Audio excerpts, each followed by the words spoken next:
speech number 9, but it is in fact her last one. Wow. Believe it. She has just outlined a couple things here. I'm going to mention the speech objective for number 9 is essentially she's to persuade the listeners, that's us, to adopt a viewpoint or ideas or take some action and appeal to our interests, as well as using logic and emotion to support that position. So we'll keep a close eye to that. And her speech is called Proposal to Change Time as We Know It. Please welcome Roberta Campbell.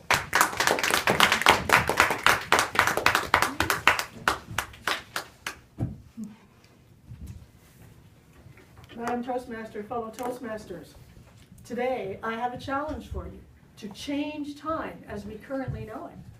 And it's actually not that difficult.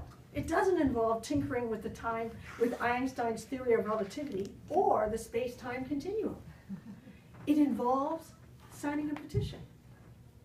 The petition's proposal is to eliminate the annual change to daylight savings time. Here's where it gets a little bit tricky. If we want to stop changing our clocks, we have to sign a petition to Barack Obama. Did you know that most Canadian provinces change our clocks to synchronize with the United States? There are exceptions. Saskatchewan does not follow daylight savings time, and there are a number of places in BC that do not, including Fort St. John, Dawson Creek, and Creston. But let's start at the beginning. What is daylight savings time?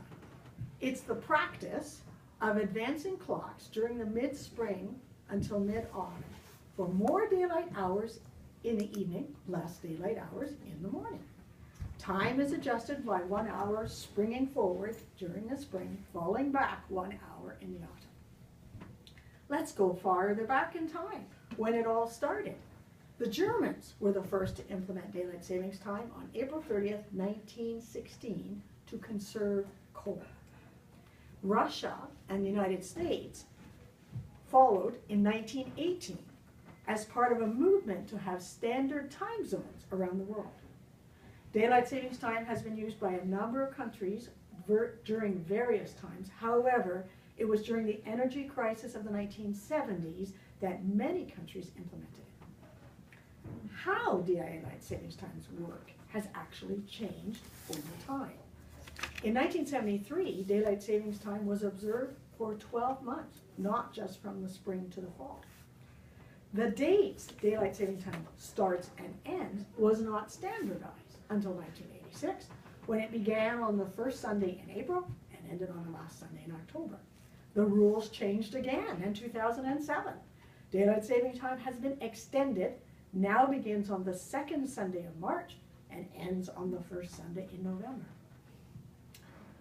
Government started tinkering with our clocks based on an assumption that the mass population is asleep by 11 p.m., wakes up at 7 a.m. to arrive at work at school from 8 a.m. to 5 p.m. With the use of daylight savings time, the mass population has an additional 1 hour of sunlight before sunset. When asked for the reason for daylight savings time, many people believe that it was intended to benefit farmers, which is not true. In fact, farmers must wake up with the sun no matter what time their clock says, and are greatly inconvenienced by having to change their schedule in order to sell their products to people who observe daylight savings time. So are the assumptions behind daylight savings time a reality?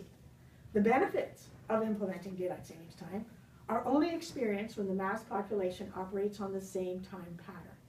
The ratio needed to be effective is more than 50% of the population in the given time zone. Does the mass population follow the time pattern? Are we getting the intended benefits? One of the intended benefits of implementing daylight savings time is the ability to conserve energy. As the demand for electricity and gas increases during the summer due to air conditioning, daylight savings time is a way of conserving overall household energy in many countries such as the United States and Canada. The U.S. Department of Transportation has determined that electricity usage in the United States is cut by 1% from the observance of daylight savings time. However, the energy conservation assumption is in dispute.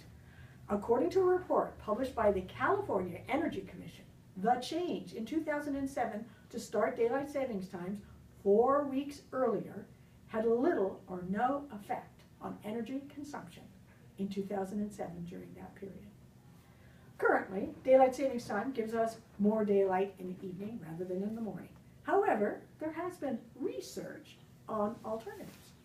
Year-round daylight savings time was tried in 1973, but one of the reasons it was repealed was because of an increased number of school bus accidents in the morning. Other more recent studies have had alarming results. Stanley Coren of UBC did a study of traffic accidents throughout Canada in 1991 and 92 for the period before, during, and immediately after daylight savings began.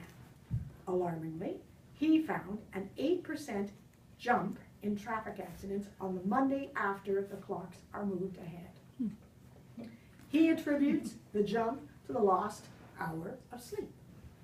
In a letter to the New England Journal of Medicine, Coren explained, "This data shows that small changes in the amount of sleep that people get can have major consequences in everyday activities." He undertook the study as a follow-up to research showing that even an hour's change can disrupt sleep patterns and persist for up to 5 days after each time shift. When we sprang forward a few weeks ago, I know the 1 hour time change affected both my morning and evening routine. How about you? Take a moment to consider how you felt the first 5 days after the last time change on March the 8th. It makes me wonder, what do the people of Fort St. John, Dawson Creek, and Creston know that the rest of us in BC haven't caught up with yet?